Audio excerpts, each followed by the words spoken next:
바울이 귀신 들린 자를 치유하고 나니까 문제가 생긴 장면이 오늘 본문에서 나오죠. 바울 팀은 이제 고소를 당해서 재판도 없이 그냥 곧바로 매 맞고 감옥으로 갇히게 됩니다. 하나님이 보내셔서 온 곳이고요. 또 하나님이 붙이셔서 복음 증거한 일이 있었는데, 그런데 어떻게 일이 이렇게 되어버립니까? 그러나 이 바울과 이 또 전도팀은 그 사건의 문제에 빠지지 않았습니다. 그 속에서 하나님의 계획을 이렇게 보는 거죠. 하나님의 계획을 따라 한 지역을 살리는 전도자로서 우리가 전도 운동하는 저와 여러분 되기 위해서는 전도 잘하는 자가 되는 것이 중요한 것이 아니라 먼저 우리는 이렇게 응답받는 영적 수준의 사람이 되어야 됩니다. 우리가요, 다른 어떤 것에서 우리 자신을 비춰볼 수 있는 거울이 안 되지만은 말씀은 우리의 거울인 줄 믿습니다. 그래서 하나님 말씀을 오늘 보면서 이 바울을 통하여 이들이 참 이렇게 응답을 받으면서 하나님이 쓰시는 자리에 서 있습니다. 그래서 오늘 이 시간 이 말씀을 통하여 여러분과 제가 영적인 서밋, 모든 것을 볼 수 있는 영적인 정상의 자리에, 그런 자리에 올라갈 수 있도록 저와 여러분이 말씀 잡고 응답받기를 바랍니다. 우리는 이들을 보면서 어떤 모습으로 우리도 변화되어지고 또 영적인 수준이 되어져 가야 될까요? 첫 번째 보면 절대 낙심하지 않는 믿음의 사람의 모습을 봐야 됩니다. 23절에서 24절 보니까 갑자기 무리가 일제히 일어나 고발하고, 그리고 옷을 찢어 벗기고 거기서 매를 맞고, 그리고 옥에 가두어 간수에게 명하여 지키라고 다 합니다.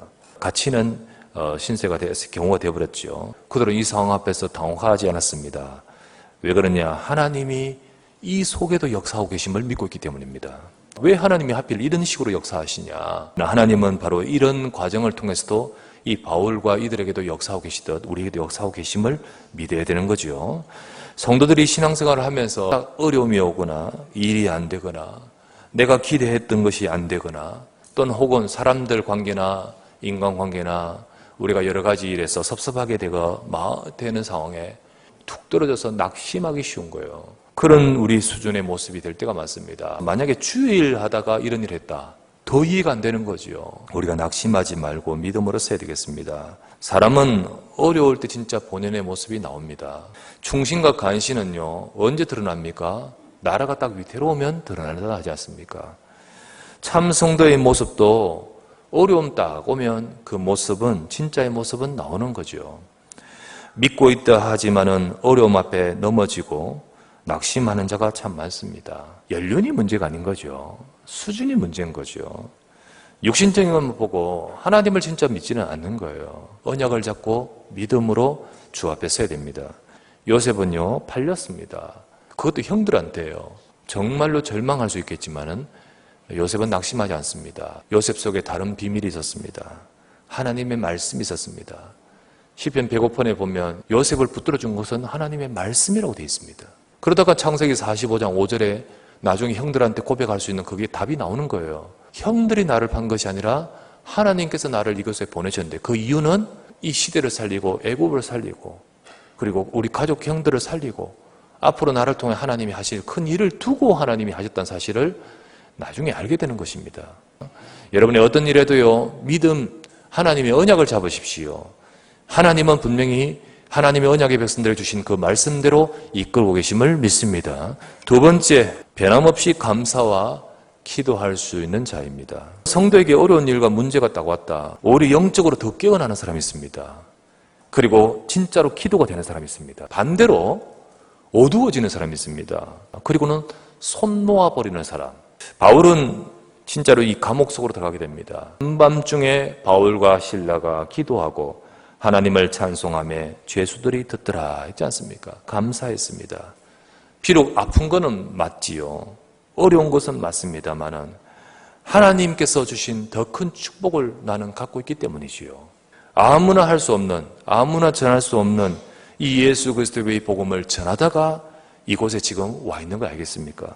거기다가 분명히 하나님은 그대로 두지 않고 하나님은 하나님의 계획 속에 분명히 지금도 인도하실 것이니까요. 그냥 딱 그 상황만 보면 어떻게 감사가 나오고 어떻게 그것을 가지고 기도가 되겠습니까?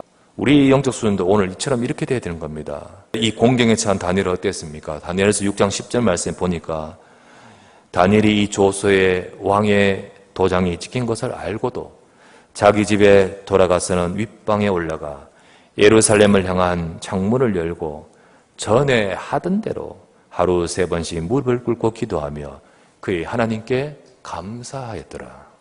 우리도 혹 어려움과 문제가 있다 해도 변함없이 우리에게 주신 하나님의 은혜와 응답을 확신하고 그리고 변함없이 감사하고 기도할 수 있는 저와 여러분 되기를 원하십니다. 하나님은 그것을 원하셔서 빌립보 4장 6절을 우리에게 주시지 않습니까? 아무것도 염려하지 말고 오직 모든 일에 기도와 간구로 너희 구할 것을 감사함으로 하나님께 아뢰라. 어디서 이거를 적었습니까?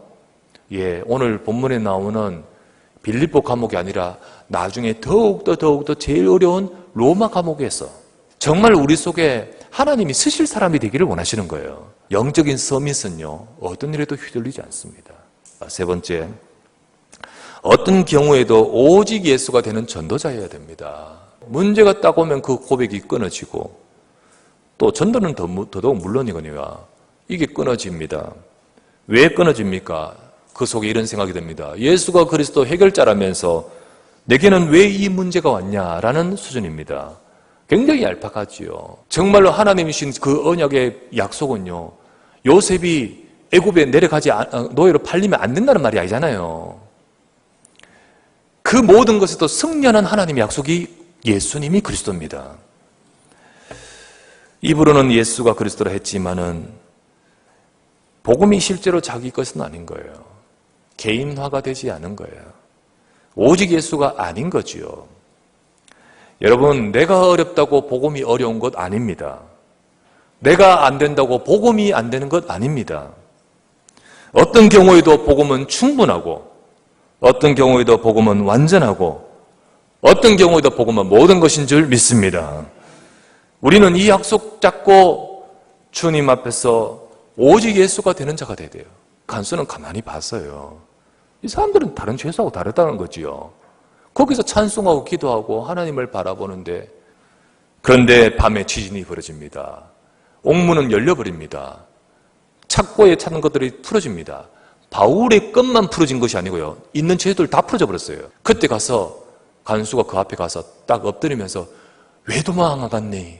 고맙다. 이렇게 했습니까? 그때 뭐라 했습니까? 선생들이여, 내가 어떻게 해야 구원을 받을 수 있으리까?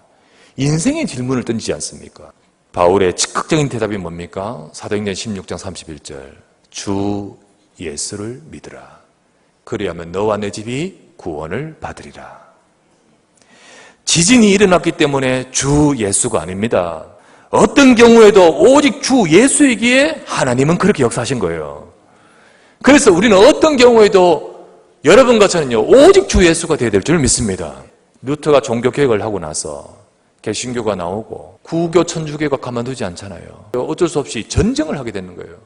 굉장히 어려운 30년 전쟁이라고.